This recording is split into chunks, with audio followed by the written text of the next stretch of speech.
ஆண்டவர் TMX முறுக்கு கம்பிகளின் அரசன்.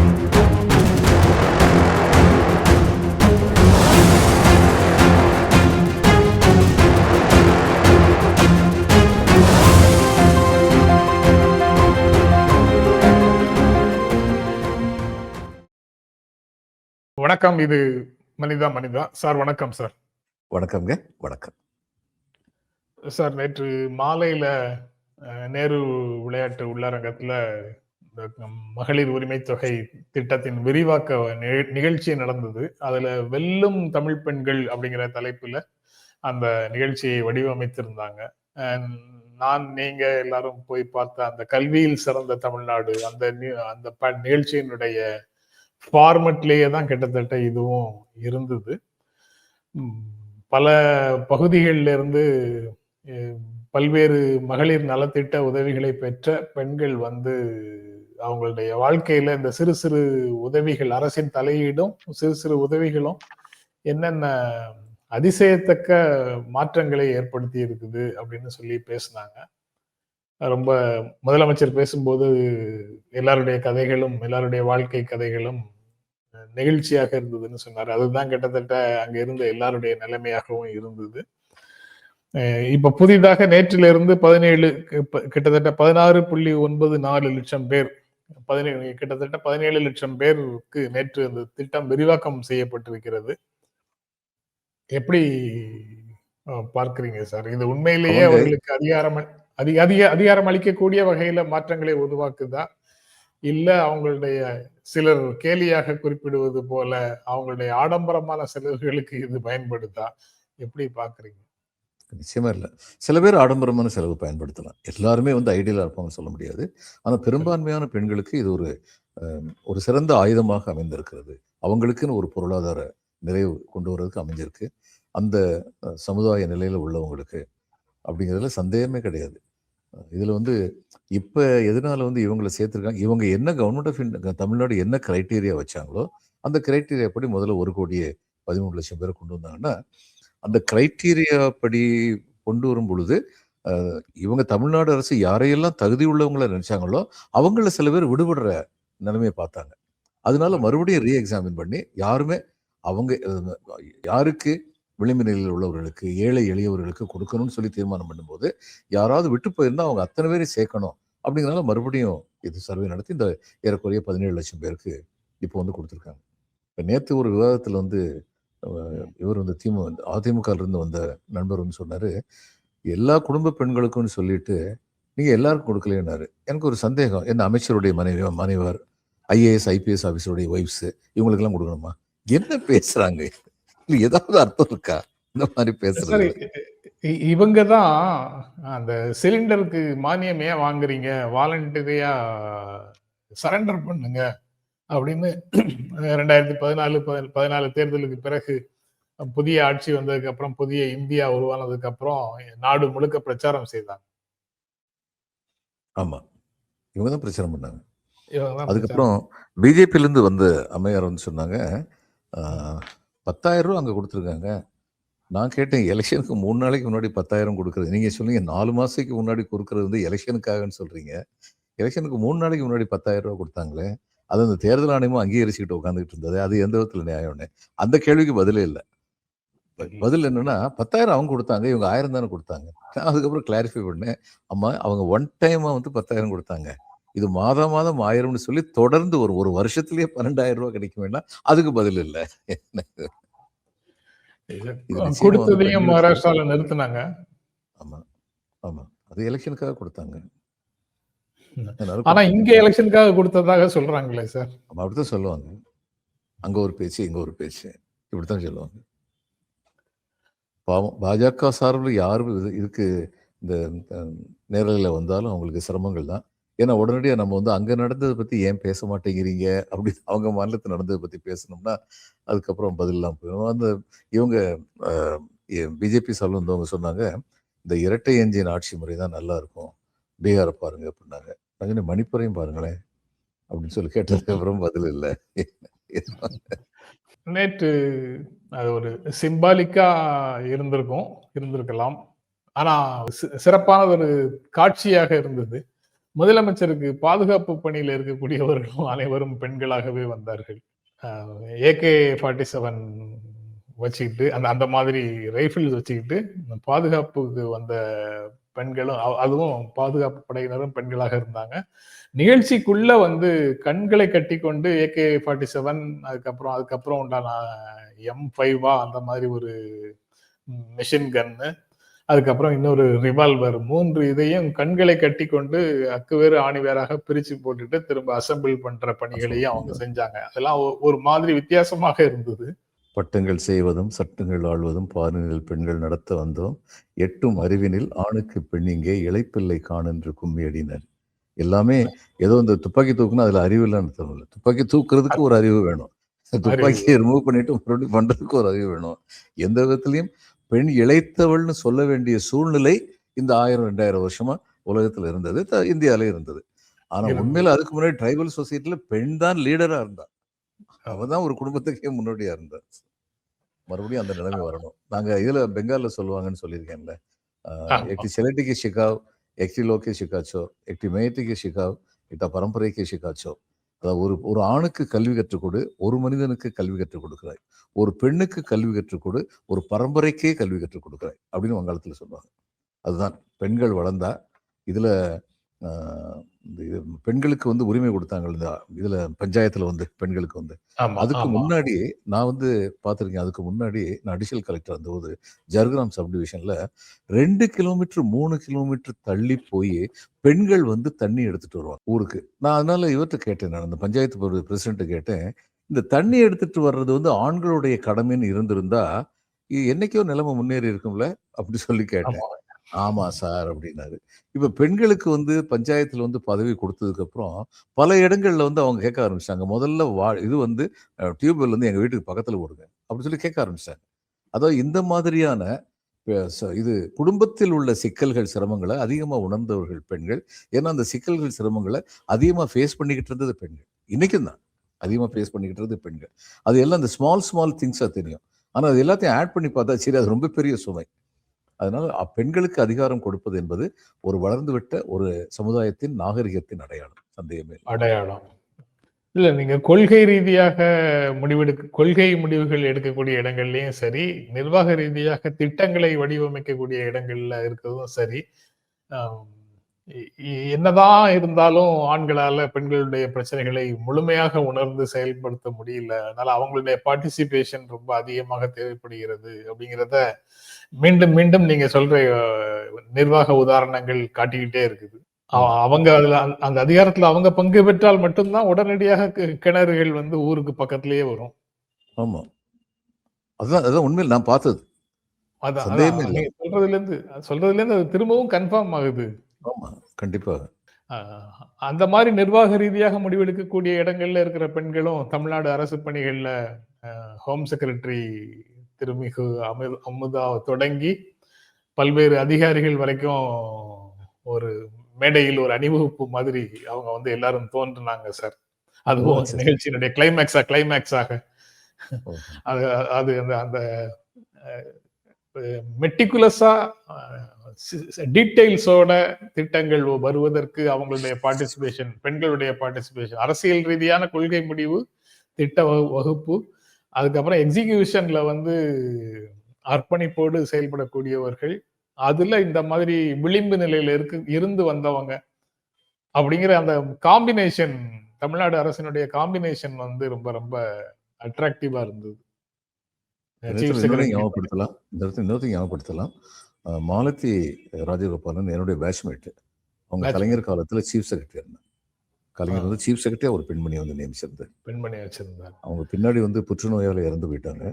அது பதவி காலம் முடிஞ்சதுக்கு அப்புறம் கலைஞர் அந்நேரம் அது வந்து ஒரு பியூரோக்ராட் தானே அல்லது எக்ஸ் பியூரோக்ராட் தானே நினைக்கல, தன்னுடன் சேர்ந்து பணியாற்றியவன்னு சொல்லி அவங்க வீட்டுக்கு போய் அனுதாபத்தை சொல்லிட்டு வந்தார்.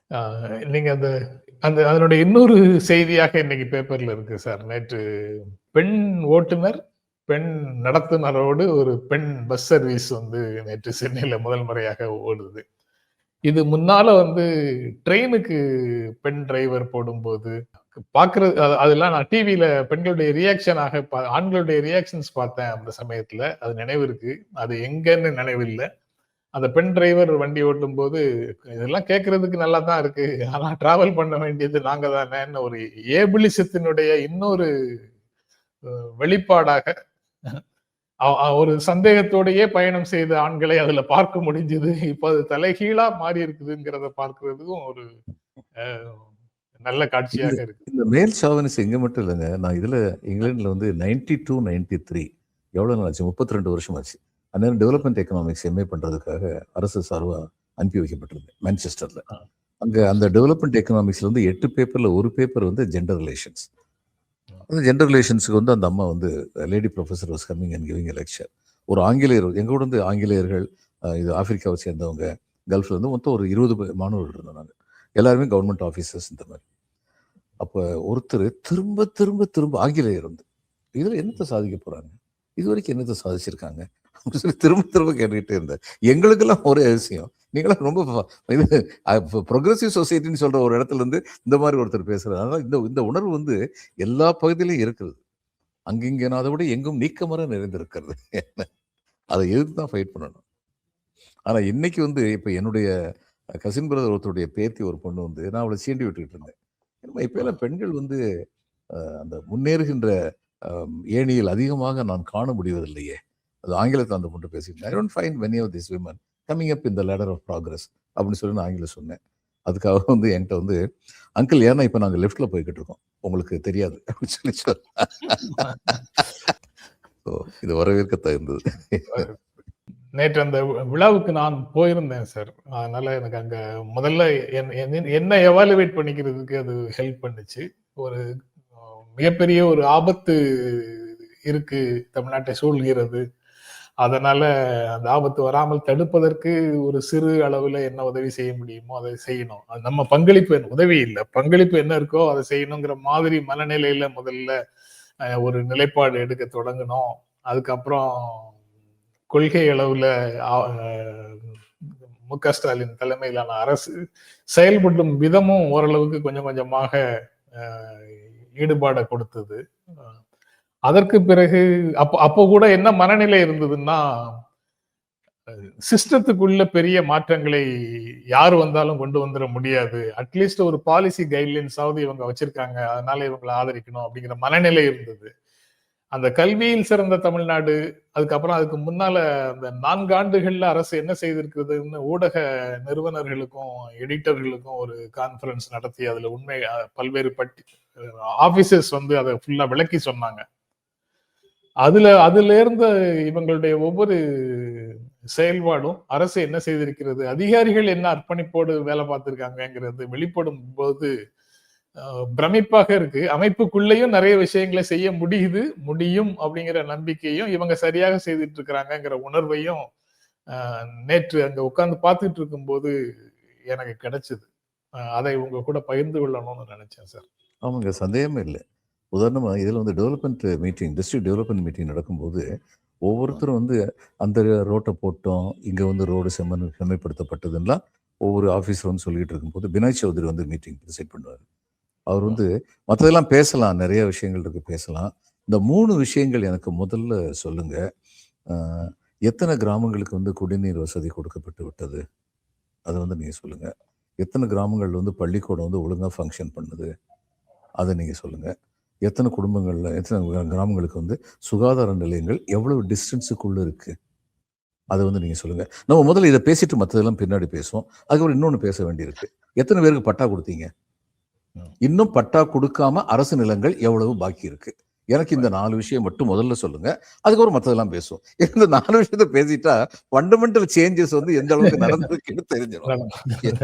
அது மாதிரி இன்னைக்கு வந்து இந்த முதலமைச்சர் வந்து செய்யறது என்னன்னா, இந்த மாதிரி பேசிக் திங்ஸ்ல வந்து கவர்மெண்ட் சர்வன்ட்ஸ்ங்கிறது வந்துங்க, அவங்க வந்து ஒரு மியூல் மாதிரி, கோவேறு கழுதை மாதிரி தான். கோவேரி கழுதை மேல எந்த சுமையை ஏத்தணும்னு சொல்லி மியூலுடைய சொந்தக்காரனுக்கு தெரியணும். இதுதான் அடிப்படை, அரசுடைய நிர்வாகத்துடைய அடிப்படை இதுதான். இவருக்கு அது நல்லா தெரிஞ்சிருக்கு, எதுல வந்து ப்ரையாரிட்டி கொடுக்கணும். அப்ப அந்த ப்ரையாரிட்டியை தான் எல்லாருமே வந்து முதல்ல நல்ல ஆஃபீஸர்ஸ், நல்ல ஆஃபீஸரோ மோசமான ஆஃபீஸரோ, இந்த ப்ரையாரிட்டி இல்லைன்னா சரி டிஸ்ட்ரிக்ட்ல ரொம்ப நாளைக்கு இருக்க முடியாது, இருக்கிற இடத்துல ரொம்ப நாளைக்கு இருக்க முடியாது, எல்லாருக்குமே தெரியும். அதனால நல்லா சிறப்பாக வந்து வேலை நடக்கும். ஆஃபீஸர்ஸ் நிறைய பேர் ரொம்ப அர்ப்பணிப்போட இதை செய்யறாங்க. இட்ஸ் அ செய்றாங்க. ஃபேக்ட். இந்த செய்திக்கு அப்புறம் தான் அதுல இவரு துணை முதலமைச்சர் பேசும்போது, அ பெண்களுக்கு உரிமை கொடுக்கிறது அப்படின்னு பேசிட்டு இருக்கிறத தாண்டி, அ தமிழ்நாட்டுல பெண்கள் அதிகாரத்தோடு இருக்கிறார்கள் அப்படின்னு சொன்னாரு. அதுக்கு அவங்க சொத்துரிமைக்காக திமுக அரசு கொண்டு வந்தது. அதுக்கப்புறம் இந்த அரசு வந்ததுக்கு அப்புறம் மகளிருடைய வளர்ச்சிக்காக செய்யக்கூடிய விஷயங்கள் எல்லாத்தையும் அவர் பட்டியலிட்டு பேசினாரு. ஆக இந்த பாதை தொடர்வதற்கான அனைத்து அறிகுறிகளும் நேற்று கிடைத்தது. அது ஆமாம், நிச்சயமாக தொடரும். நிச்சயம். என்று அடுத்து வருகின்ற தலைமையும் வந்து இதுல வந்து தீவிரமா இருக்காங்க அப்படிங்கிறது நமக்கு தெரியும் பொழுது, நிச்சயமாக இந்த பாதையும் தொடரும். இப்ப அதனால தான் அதாவது பல பேருக்கு என்ன தெரியலன்னா, தமிழ்நாட்டுல திமுகவை தட்டி விட்டா ஒரு மாநிலத்தில தானே நடக்குதுன்னு சொல்லி நினைக்கிறாங்க சில பேர். அது கிடையாது. இது வந்து திமுகவை தட்டி விடுறதுங்கிறது வந்து திராவிட கொள்கைகளை வந்து நீர்த்து போகச் செய்யணும் அல்லது அதை ஒழித்து கட்ட வேண்டும் என்பது ஒரு நோக்கம். அதுதான் பிரதான நோக்கம். ஆனா பிரதான அந்த திராவிட கொள்கைகளை ஒழித்து விட வேண்டும் சொல்லும்போது எதை எதெல்லாம் ஒழிக்கிறாங்க? பெண் உரிமை ஒழிக்கப்படுகின்றது. ரொம்ப முக்கியம் இது. ஏழை எளியவர்களுடைய எம்பவர்மென்ட், அதிகார பங்கீடு அது ஒழிக்கப்படுகின்றது. இங்க வந்து ஒழிச்சுட்டா, அடுத்த இந்த ஜல்லிக்கட்டுல வந்து எதனால வந்து அந்த மாரி வந்து தடியடி பண்ணாங்க? ஏன்னா, ஜல்லிக்கட்டு மாணவர்களால வெற்றி பெற்று விட்டதுன்னு தெரிஞ்சதுன்னா, இந்தியால எல்லாம் அது எதிரொலிக்கும். மத்த இடத்துல எதிரொலிக்கும். அதனால ஜல்லிக்கட்டுன்னு வந்தீன்னா, இதுதான் உனக்கு கதின்னு சொல்லிக் குடுக்கணுங்கிறதுக்காக தான் அந்த தடியடி நடந்தது.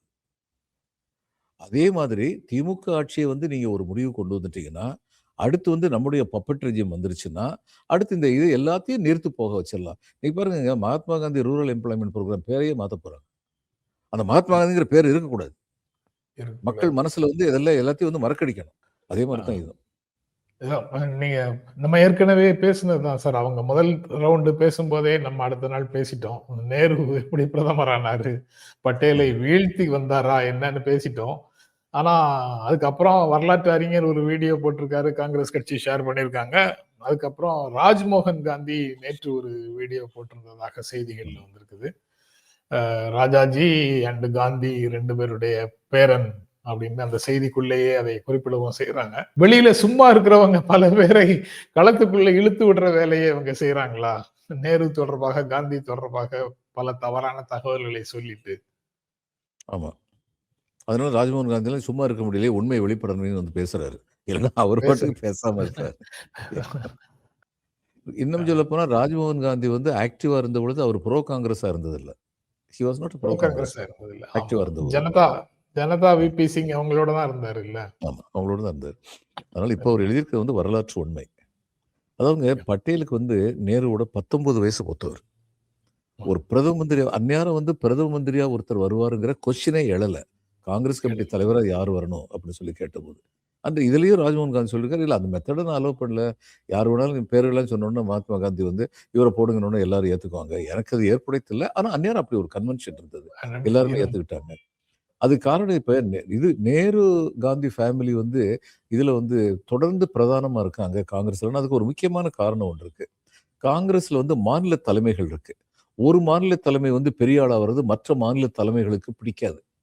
அப்போ தங்களுக்கு வந்து இன்செக்யூரிட்டி இல்லாம இருக்கிறதுக்கு இவங்க தான் ரொம்ப பெரிய ஆளு, தகுதியானவங்க அப்படிங்கிறது ஒரு முக்கியமான காரணம். நேரு, காந்தி ஃபேமிலி வந்து எல்லார்ட்டயும் வந்து ஒரே மாரி எல்லாரையும் ஒரே மாரி நடத்துவாங்க. பாரபட்சம் இருக்காது. அப்படின்னு சொல்லி எல்லா மாநில தலைமைகளும் நினைக்கிறது ஒரு முக்கியமான காரணம். அதே மாரி தான் அன்னைக்கு வந்து காந்திஜிய பத்தி நினைச்சாங்க. அவர் சொன்னாருன்னா, அவர் நேர்மையா சொல்லுவாரு. நடுநிலைமையோட சொல்லுவாரு. நமக்கு இடையில உள்ள மார்சரியங்கள் எல்லாம் தீர்த்து வைக்கிற மாரி பேசுவாரு. அப்படின்னு சொல்லி அத வந்து அவங்க வந்து வச்சிருந்தாங்க. ஆகக்கூடிய உண்மை என்னன்னா, சரித்திரத்த சொல்லிட்டாரு அவரு. மகாத்மா காந்தி வந்து சொன்னாரு. நேரு வந்து அந்நேரம் காங்கிரஸ் கமிட்டி தலைவரா வந்து வந்தாரு. அந்நேரம் பிரதமரா வருவாங்கன்னா ஏன்னா, அந்நேரம் வரைக்கும் நான் 47லயோ, 48லயோ நமக்கு வந்து சுதந்திரம் கிடைக்கும்னு யாருக்கும் நம்பிக்கை கிடையாது. கிடையாது. அட்லி வந்து வந்ததுக்கு அப்புறம் தான் சர்ச்சில் இருந்த வரைக்கும் I will never allow the sun of the British empire to set அப்படின்னு சொல்லி சொன்னவர். இந்த பிரிட்டிஷ் சாம்ராஜ்யத்தின் சூரியன் அஸ்தமனமாவதற்கு நான் சம்மதிக்க மாட்டேன்னு சொல்லி பேசிக்கிட்டு இருந்தாரு. அதுக்கப்புறம் நடந்த நிகழ்வுகள்ல வந்து 2ஆம் உலகப் போர் முடிஞ்சதுக்கு அப்புறம் நடந்த நிகழ்வுல அட்லி வந்து பார்த்தாரு, இனிமே இந்தியாவை நம்மளால ஆள முடியாது. அவங்களும் சும்மா ரொம்ப பெருந்தன்மையோட ஒண்ணும் விட்டுக் குடுத்துட்டு போல. விட்டு கொடுக்கல. நடந்தது என்ன ஐஎன்ஏக்கு எதிரா வந்து அந்த இது விசாரணை தொடங்குனாங்க ரெட் ஃபோர்ட்ல. நேரு வந்து லாயருடைய கருப்பு கோட்டை போட்டுட்டு போயிட்டாரு. அவங்களுக்கு சாதகமா இது பண்றதுக்கு. இந்தியா பூரா ஒரு மாபெரும் எழுச்சி அந்நேரம் வந்துருச்சு. அதே மாரி இதுல நேவில வந்து ஜூனியர் ஆஃபீசர்ஸ் பண்ண ரிவோல்ட். இந்த 2யும் பார்த்த சல்வா. உடனே ஆமா. எந்த ஆயுதத்தை வைத்து நாம் வந்து இது வரைக்கும் கண்ட்ரோல் பண்ணிக்கிட்டு இருந்தோமோ அந்த ஆயுதம் இன்று நமக்கு எதிராக திரும்புகின்ற வாய்ப்பு அதிகம் அப்படின்னு அவங்க ரியலைஸ் பண்ணிட்டாங்க. சுதந்திரம் கூட அதுக்கப்புறம் தான் தெரியும். அது யார் காங்கிரஸ் கமிட்டி பிரசிடண்டா இருக்காரோ அவர் தான் கூப்பிடுவாங்க. அது அந்நேரம் தான் வந்தது. அன்னைக்கு காங்கிரஸ் கமிட்டி தலைவராக வந்து நேருவை இவர் கூப்பிட்ட போது இவர் மகாத்மா காந்திக்கு ஒருவேளை உள்ளுணர்வு இருந்திருக்கலாம். அடுத்து வந்து இன்னைக்கு நம்ம கோடுவோம், அடுத்து வந்து பிரதம மந்திரியாக வர்றதுக்கு ஜவஹர் தான் பொருத்தமானவர் அப்படின்னு சொல்லி அவர் நினைச்சிருக்கலாம். அவர் வெளிப்படையாக சொன்னார், என்னுடைய அரசியல் வாரிசு ஜவஹர்லால் தான் அப்படின்னு சொல்லி ரொம்ப வெளிப்படையாக அவர் சொன்னார். அதுல முக்கியமாக இன்னொரு செய்தி சீரியஸாக யோசிக்கிற மாதிரி பட்டது சார். அதாவது 40ல முதல் கான்பரன்ஸ், அதுக்கப்புறம் 2-3 கான்பரன்ஸ் நடக்கல. ஏன்னா தலைமையில அவ்வளவு பேரும் ஜெயில இருந்தாங்க. அது சாதாரணமாக அந்த வரியை கடந்து போக முடியல. அது ரொம்ப டென்சர், அடர்த்தியா இருக்குது. அத எளிதாக கடந்து போக முடியல. ஆனா அதற்காக சிறைகளை பற்றி, சிறைகளுக்குள்ள இல்ல, போராட்டங்களுக்குள்ள வீதிகளுக்கே வராதவங்க இன்னைக்கு வரலாறு எல்லாம் எப்படி இல்லாம சொல்றாங்க. சுதந்திர போராட்டத்தில் ஈடுபட்டவங்க, நான் சின்ன குழந்தையா இருந்தபோது அப்பாவை பார்க்க வருவாங்க. எங்க அப்பாவுடைய நண்பர்கள் வருவாங்க. இப்போ ஒருத்தர் விந்தி நடந்து வந்துகிட்டே இந்த அப்பாட்ட பேசிட்டு இருந்தா, நான் அவர்கிட்ட கேட்டேன், மாமா நீங்க ஏன் இந்த மாதிரி விந்தி நடக்கிறீங்கன்னு. அவரு ரொம்ப சாதாரணமா, வெள்ளைக்கார ஆளுங்கள்லாம் சேர்ந்து ஜெயில கால் நரம்பு எடுத்துட்டாங்க, ஒண்ணுமே இல்லாத மாதிரி. ஒரு மனிதருக்கு பெர்மனண்டா ஹி வாஸ் இன்கெபாசிட்டேட்டட். ஆனா அதை வந்து அவர் வந்து தன்னுடைய பெரிய தியாகமா சொல்லல. அது வெள்ளைக்கார ஆளுங்க பண்ணிட்டானுங்க, சுதந்திரத்துக்குன்னு சொல்லி நின்னோம்னா சரி, சும்மாவே ஓசியாவே கிடைக்குமா தம்பி, அதுக்கு 2 பாடுபடணும். அப்படிப்பட்ட மனநிலை உள்ள தியாகிகள் இருந்தாங்க. அந்த தியாகிகளை பத்தி எதுவுமே தெரியாம வெள்ளைக்காரனுக்கு வால் பிடிச்சிட்டு இருந்தவங்களாம் இன்னைக்கு வந்து பேசிட்டு இருக்காங்க. அதுக்கப்புறம் சார், இங்க திருப்பரங்குன்றம் தொடர்ச்சியாக பல நிகழ்வுகள் நடந்துட்டு இருக்குது. இம்பீச்மெண்ட் மோஷன் கொடுத்ததற்கும் பிறகு 56 ஓய்வு பெற்ற நீதி நாயகங்கள் இந்த மாதிரி அரசியல் படுத்துறத, நீதிபதி மிரட்டுவதை கண்டிச்சு அறிக்கைகள் விட்டுருக்கிறாங்க. தொடர்ந்து 2வது நாளாக அந்த பிரச்சனைய பாரதிய ஜனதா கட்சி நாடாளுமன்றத்தில் எழுப்புது. திருப்பரங்குன்றத்தோட அந்த பிரச்சனை முடிவடைகிற மாதிரி தெரியல சார். அது வந்து டெல்லி அளவுல அல்லது இந்தியா முழுக்க எதிரொலிக்கிற மாதிரி தெரியுது. அவங்க அதை கம்யூனலைஸ் பண்றதுக்கு இந்த பிரச்சனையை பயன்படுத்துகிறார்களா, அல்லது தமிழ்நாடு தேர்தலுக்காக அங்கே பிரச்சாரம் பண்ணி அவங்களுக்கு என்ன ஆக போகுது, என்ன இதனுடைய பின்னணியில என்ன இருக்கு? ரெண்டுமே மனசில் இருக்கு. தமிழ்நாடு தேர்தலையும் ஒரு இம்பாக்டை கிரியேட் பண்ணணும். இதை மறுபடியும் ஒரு அனைத்து இந்திய பிரச்சனையை கொண்டு வந்து ஹிந்து கன்சாலிடேஷன் கொண்டு வரணும். அந்த பொய்யையும் ஆரம்பிச்சிட்டாங்க. அங்க வணங்க சென்ற பக்தர்கள் மேல் போலீஸ் அடியடி நடத்தியதுன்னு சொல்லி ஒரு பொய்யை சொல்லியிருக்காரு ராஜ் டாக்கூர். இது மாதிரி தான் நிறைய பொய்களை சொல்லுவாங்க. அப்புறம் இந்த நீதிபதி மேல வந்து நீதிபதிக்கு அச்சுறுத்தல்னு சொல்லி சொல்றாங்க. நான் ஒன்று கேட்குறேன், ஒரு நீதிபதியுடைய தீர்ப்பு வந்து இந்த அரசியல் சட்டத்துக்கு அச்சுறுத்தலாக இருந்ததுன்னா அங்கே எங்க யாரு போய் அதுக்கு தீர்வு காண்றது? அப்புறம் இன்னொன்று, திருப்பரங்குன்றத்தில் இவர் செய்கிற இந்த செயலுக்கு முன்னாடி, இந்த தீர்ப்புக்கு முன்னாடியே நாங்கள் வந்து இம்பீச்மெண்ட்டுங்கிற முடிவை எடுத்துட்டோன்னு ஏற்கனவே தெளிவுபடுத்திருக்காங்க. அதுக்கு ஆதாரம் என்ன இருக்குன்னா, ஆகஸ்ட் மாதம் இவருடைய 15 தீர்ப்பை பற்றி எழுதியிருக்காங்க. இந்த நீதிபதிகள் அந்த 15 தீர்ப்பையும் படிச்சு பார்க்க. இது ஒரு மோசமான முன்னுதாரணம். அதாவது நீங்கள் யாரை வேணாலும் நாங்கள் யாருக்கு வேணாலும் கடுங்காவல் தண்டனை கொடுப்போம், ஆனால் எங்கள் மேலே கை வைக்கக்கூடாது அப்படின்னு சொல்றது வந்து, நான் ஏற்கனவே சொல்லியிருக்கேன், ஒரு நாட்டுடைய பிரதம மந்திரியாக இருக்கலாம், மாநிலத்துடைய சீஃப் மினிஸ்டராக இருக்கலாம், அல்லது ஒரு பெரிய ப்ரொஃபஸராக இருக்கலாம், பெரிய நீதிபதியாக இருக்கலாம், எல்லோருமே சட்டத்தின் மாட்சிக்கு அடங்கியவர்கள் தான். சட்டத்துக்கு மேல யாருமே கிடையாது. இது எல்லாருக்கும் தெரியணும். ஓகே சார், ரொம்ப நன்றி. நம்ம தொடர்ந்து பேசலாம் சார். நாளைக்கு பேசலாம் சார். ரொம்ப நன்றி. வணக்கம். வணக்கம்.